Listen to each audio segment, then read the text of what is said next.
हमारा आबाई घर सरसब्ज खेतों के बीच था। उन दिनों हम गांव में रहा करते थे। यहाँ शहर जैसी सहूलियात मुयस्सर थीं, यानी टेलीफोन, एसी, रेफ्रिजरेटर, सभी सहूलतों से इस्तिफादा कर सकते थे। तब ही हमारे लिए गांव की जिंदगी जन्नत जैसी थी। हम खुशहाल लोग थे, हर नेमत मुयस्सर थी। मैं नहीं जानती थी कि माशी तंगी क्या शय होती है। उन दिनों में कॉलेज में पढ़ रही थी और मेरी बड़ी बहन FA करने के बाद घर के कामों में मशगूल हो चुकी थी। मेरा भाई शहर के कॉलेज में पढ़ता था और वहीं हॉस्टल में रहता था। मुझे पढ़ने का शौक था, इसीलिए वालिद साहिब ने शहर के कॉलेज में दाखिला करा दिया था। मेरे साथ गांव की और भी लड़कियां कॉलेज जाती थीं। हम सब इकट्ठे होकर एक ही बस में जाया करते थे। एक दिन हम बस में चढ़े तो हमारे बाद एक नौजवान भी सवार हुआ। वो सीट पर ना बैठा बल्कि दरवाजे पर खड़ा रहा। मुझे इसका यूं खड़े रहना बुरा लगा। इसके बाद ये रोज का मामूल बन गया। वो बस में चढ़ता और दरवाजे पर खड़ा हो जाता। कंडक्टर भी इसे कुछ ना कहता। वो काफी खूबसूरत था। इसके अंदाज बताते थे कि वो अच्छे घर का, पढ़ा लिखा और मुहज्जिब है। एक रोज जब मैं बस में चली तो मेरे हाथ से चंद किताबें गिर गईं। इसने जल्दी से किताबें उठाकर मुझे दे। तब मैंने नजर भर कर इसकी जानिब देखा और शुक्रिया कहा तो हल्की सी मुस्कुराहट जवाब में इसके लबों पर फैल गई।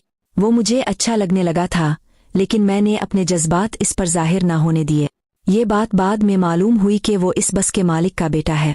एक दिन मेरी क्लास फेलो फरा ने लेटी से कहा, लगता है ये शहजादे पर फिदा हो गया है। जब इसकी तरफ देखता है तो इसकी निगाहों से कुछ राज जाहिर होते हैं। उनकी बातें सुनकर दिल में अनजानी खुशी हुई, मगर जाहिर ना किया। जल्द ही फरा ने इस नौजवान के बारे में बहुत सी मालूमात इकट्ठी कर ले कि इसका नाम मीर आलम है और वो अपने वालिदैन का इकलौता बेटा है। वो BA कर चुका है। दौलतमंद होने की वजह से मजीद पढ़ने का इरादा नहीं रखता, बल्कि वालिद का ट्रांसपोर्ट का कारोबार संभाल रहा है। इसकी अपनी बाइक और कार भी है, मगर किसी लड़की की खातिर बस में रोज सफर करता है।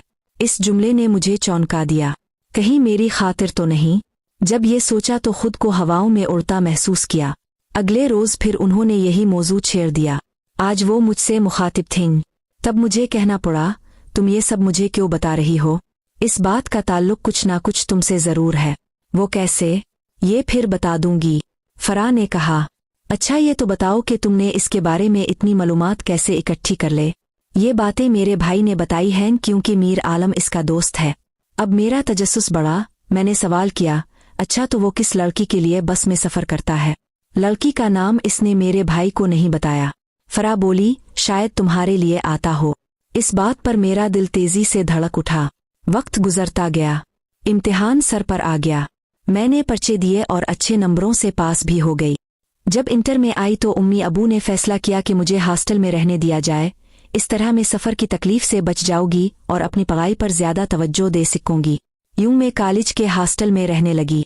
एक रोज उम्मी का फोन आया कि परसों तुम्हारी बहन की मंगनी है, आ जाओ। मुझे गुस्सा आया कि बहन का रिश्ता तय कर दिया और मुझे बताया तक नहीं। मैंने शको किया कि जब पहले नहीं बताया तो अब मैं क्यों आऊं? मैं नहीं आ रही, ये कहकर मैंने फोन बंद कर दिया। अगले रोज शाम को वार्डन ने मुझे बुलवाया कि अब के वालिदैन आए हैं। मैं विजिटिंग रूम में गई। उम्मी ने मुझे गिले से लगा लिया। मेरा मुंह बना हुआ था। तभी बाबा जान समझाने लगे, बेटा इतना अच्छा रिश्ता आ गया था कि हमने फौरन हाँ कर दी, तुमको नहीं बता सके। अब नाराजी खत्म करो और घर चुल्लू, हम तुम्हें लेने आए हैं। यूं मैं उनके हमरा गांव आ गई। घर आते ही मैंने बाजी को गिले लगा लिया। एक ही सांस में कई सवाल कर डाले, कैसा है, कौन है, क्या करता है, क्या नाम है, क्या तुमने इसे देखा? बेचारी बाजी मेरे सवालात की बौछार से घबरा गई। भाई मुझे कुछ नहीं मालूम, तुम ये सारी बातें उम्मी और अबू से पूछो। उन्होंने ही इसे पसंद किया और रिश्ता तय किया है। फरा के अबू इसके वालिद के जानने वाले हैं, वही उनको लेकर हमारे घर आए थे। उम्मी ने मुझे सिर्फ उनका नाम बताया है। क्या नाम बताया है? बाजी बोले, मीर आलम। ये नाम सुनते ही मुझे अपना दिल रुकता हुआ महसूस हुआ। दिल ने कहा, कहीं ये वही तो नहीं है। अगले लम्हे मैंने इस ख्याल को झटक दिया कि ये वो मीर आलम नहीं है। दुनिया में कई लोगों के एक जैसे नाम होते हैं। खुद को तसल्ली देकर मैं मुतमईन हो गई। अगले रोज बाजी की मंगनी थी। उनको सजा सनवार कर हाल के कमरे में बिठा दिया गया। बाजी ने हरे रंग का जोड़ा पहना हुआ था। वो इसमें बहुत हुसैन लग रही थीं। उम्मी ने मुझे इशारा किया तो मैंने दूल्हा वालों पर फूल निछावर किए और उनका इस्तकबाल किया। बाजी को कमरे से हाल में सोफे पर बिठाया गया। अचानक मेरी नज़र एक चेहरे पर पड़ी। सफ़ेद शेरवानी और कुला पहने मीर आलम को बाबा जान और भाई के हमरा अंदर लाकर बाजी के साथ बिठाया गया। इसे देखकर मेरा दिल जोर से धड़क उठा। अगले लम्हे मीर आलम की नज़रें मुझसे मिले और मेरा दिल टूटकर चिकनाचूर हो गया। मुझे यकीन नहीं आ रहा था कि वो मुझे चाहता है और मेरी बहन से मंगनी कर रहा है। अगर इसने इसी घर से रिश्ता करना था तो मुझसे क्यों नहीं? जिसकी खातिर वो रोज़ बस में सफ़र किया करता था, मैं समझती रही कि वो महज मेरे लिए था। एक हर्फ गलत की सी बात थी। वो मेरे लिए सफ़र नहीं करता था, महज अपनी बस में ड्यूटी करता था। मेरी आंखों से आंसू बहने लगे। मैंने अपने आंसू साफ किए और बाजी की तरफ देखा। उनका घूंघट निकला हुआ था। जब उनके चेहरे से घूंघट हटा तभी मीर आलम ने पहले उनको फिर मुझे देखा और परेशान हो गया। अब वो कभी अपनी माँ को देखता, कभी बाजी को और फिर मुझे देखने लगता। इस सूरत हाल से घबरा कर मैं अंदर आ गई। अंगूठी की रस्म होने लगी। मेहमानों के सामने इसकी वालिदा ने बाजी को अंगूठी पहनाई। ज़ियाफ़त हुई, मेहमान चले गए। मैं रात भर अपने कमरे में रोती रही और अगले रोज़ दिल गिरफ्ता होकर हॉस्टल आ गई। रास्ते भर सोचती रही कि मैं इसको कैसे भूलूंगी। जब भी भुलाना चाहूँगी वो मेरे सामने आ जाएगा। इतने में वार्डन आकर बताती हैं कि तुमसे कोई मीर आलम मिलने आया है। क्या तुम इसको जानती हो? मैंने बताया कि वो मेरे होने वाले बहनोई हैं। तब वार्डन ने मिलने की इजाज़त दे दी। मैंने पूछा, अब मुझसे क्यों मिलने आए हैं? इसने कहा, रात भर सो नहीं सका क्योंकि जो कुछ हुआ गलती से हुआ। तुम्हारी सहेली फरा ने उम्मी को तुम्हारा नाम मारोज बताया था। मैंने तुम्हारे रिश्ते के लिए उम्मी को भेजा था। उनको तुम्हारी बहन पसंद आ गई। तुम हॉस्टल में होती हो ये मुझे मालूम ना था। फरा ने मुझे भी तुम्हारा नाम मारोज ही बताया था। ये बात किसी ने ना बताई कि तुम दो बहनें हो और तुम्हारा नाम शारोज है। मुझे तुम्हारा नाम मालूम ना था कि तुम मारोज हो आशारोज। जो फरा ने बताया यकीन कर लिया। मीर आलम बहुत परेशान था और इस मसले का हल चाहता था। अब बताओ मैं तुम्हारी क्या मदद कर सकती हूँ? मैंने पूछा। इसने कहा, तुम अपनी उम्मी को साफ साफ बता दो। मैंने भी अपनी माँ को बता दिया है कि जिस लड़की से मैं शादी करना चाहता हूँ वो बड़ी बहन नहीं बल्कि छोटी शारोज है। लेकिन उम्मी ये मंगनी बरकरार रखना चाहती हैं। वो शादी करना चाहती हैं और कहती हैं कि एक बहन से मंगनी ख़त्म करके दूसरी बहन से मंगनी करना शरीफों का शेवा नहीं है। अब जो हो गया सो हो गया। अल्लाह ताला की बेहतरी शायद इसी में होगी। मैं सोच रही थी कि क्या से क्या हो गया है, लेकिन इसमें मीर आलम का कोई कसूर नहीं था। जाने फरा ने मुझसे कौन सा गुस्सा और कब का हसद निकाला था। अगर वो मेरा सही नाम बता देती तो मुझे मेरा महबूब मिल जाता, लेकिन अब क्या हो सकता था। जहाँ तक बाजी का ताल्लुक था उनको कोई फ़र्क नहीं पड़ता था। उनको कोई और रिश्ता मिल जाता वो इधर सीट हो जाती। उन्होंने तो मीर आलम को देखा तक नहीं था। मैं अपने दिल का हाल बाजी को नहीं बता सकती थी। मीर आलम कह रहा था, अपने वालिदैन को बता दो कि मुझे तुम पसंद हो। मैं तुमसे प्यार करता हूँ, तुमसे शादी करना चाहता हूँ। आलम, ये तुम कैसी बातें कर रहे हो? इस बात से मेरे वालिदैन की इज्जत पर हर्फ आएगा। उनको दुख होगा और मैं उनकी नज़रों में गिर जाऊंगी। मैं अपनी बहन की खुशी नहीं छीन सकती। वो तुम्हारे नाम की अंगूठी पहन चुकी है। तब वो रूहानसा होकर बोला, अभी कुछ नहीं बिगड़ा। जब तुम मारोज को बताओगी कि ये सब गलत फहमी में हुआ है तो हकीकत को तस्लीम करके वो खुद अंगूठी तुम्हारी उंगली में पहना देगी। मगर मैं तुम्हें नहीं चाहती। तुम्हें कोई गलत फहमी हुई है। अब जाओ और मेरे वालिदैन की इज्जत रखो। हमारे खानदान की पगड़ी ना उछालो।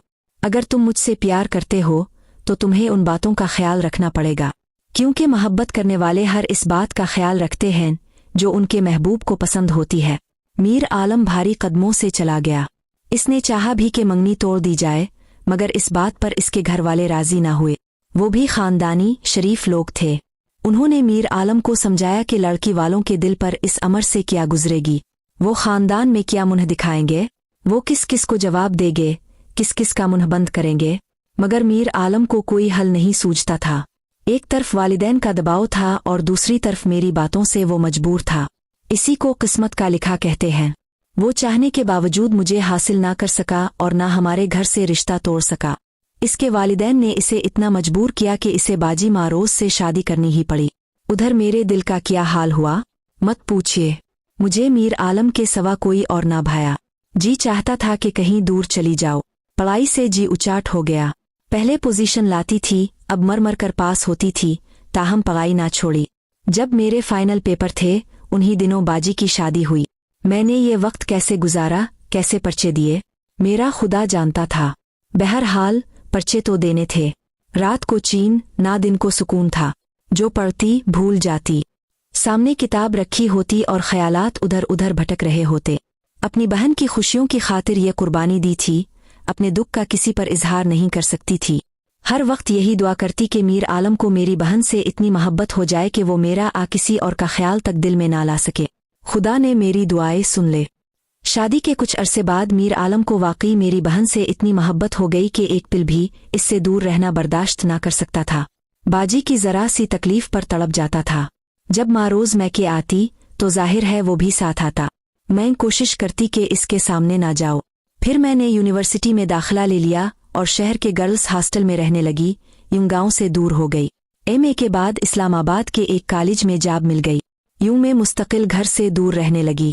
मैं अब घर जाना भी ना चाहती थी। मैं अपना साया भी बाजी पर पड़ने देना ना चाहती थी, लेकिन खुदा जो चाहे वही होता है। मेरी बाजी की जिंदगी खुशियों भरी और रश्क जन्नत थी, मगर चौथे बच्चे की पैदाइश पर वो दौरान जचगी जा बहक हो गई। अब सवाल उन 4 मासूम जानों का था जो ना दधियाल से रिश्ता तोड़ सकते थे, ना ननियाल से जड़ सकते थे। उम्मी तो जवान बेटी के सदमे से बिस्तर से जा लगे। उनकी हालत देखते हुए बाबा जान ने मेरा तबादला गांव से नज़दीकी शहर में करवा लिया ताकि मैं माँ की आंखों के सामने रह सकूं। मीर आलम की वालिदा 4 बच्चों को नहीं संभाल सकती थीं और ना ही उम्मी उनकी देखभाल के काबिल रही थीं। मजबूरना मुझे कॉलेज से छुट्टियां लेकर बच्चों की जिम्मेदारी संभालनी पड़ गई। जल्द ही बच्चे मुझसे और मैं उनसे इस कदर मानूस हो गई कि हम एक दूसरे के बगैर एक पल भी ना रह पाते थे। मीर आलम बच्चों से मिलने रोज हमारे घर आता था। इसके दिल में मेरे लिए सोया हुआ जज्बा फिर से बेदार होने लगा। एक दिन इसकी वालिदा आए और उम्मी के आगे हाथ जोड़ कर बैठ गईं। कहा कि अब के नवासे नवासियों की खातिर शाहरोज का रिश्ता मीर आलम के लिए मांगती हूँ। मैं किसी दूसरी औरत के हाथों में बच्चे देना नहीं चाहती। उम्मी ने कहा कि अब शाहरोज से खुद बात कर ले। वो पढ़ी लिखी है, अगर मान जाए तो हमें कोई एतराज ना होगा। मीर आलम सिर्फ मेरा बहनोई होता तो शायद ये फैसला करना दुश्वार होता, लेकिन वो मेरे 4 भांजे भांजियों का बाप भी था और ये बच्चे मुझे प्यारे थे, जबकि मीर आलम मेरे माजी की एक खुशगवार याद भी था। इसे हक था कि वो मेरा हाथ मांग लेता। इसने मुझसे इल्तिजा की कि मेरे लिए ना सही, अपनी बहन के उन बच्चों के लिए मेरा साथ दो।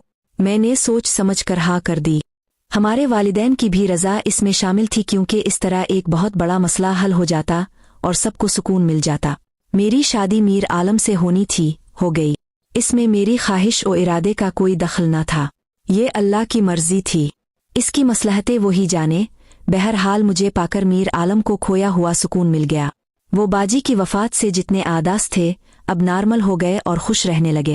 वो मर्द थे, जल्द पिछला गम भला दिया। खुदा ने मुझे भी औलाद दी। मैंने 2 बच्चों को जन्म दिया। यूं 6 बच्चों की चाकारों से घर में रौनक रहने लगी। मैं उन बच्चों में ऐसी खोई के मुलाजमत को खैरबाद कह दिया। हमा वक्त बच्चों की परवरिश में मगन, कुछ और सोचने की फुर्सत ही ना मिलती थी। घर भरा हुआ है हर नेमत से, किसी शय की कमी नहीं है। अगर कमी महसूस होती है तो बाजी मारोज की। उनकी तस्वीर देखती हूँ तो दिल में हुक सी उठती है। मैंने अपने प्यार की कुर्बानी देकर उनकी खुशियों को बचाना चाहा और उन्होंने जान देकर मुझे और मीर आलम को हमारी खोई हुई खुशी वापस लूटा दी।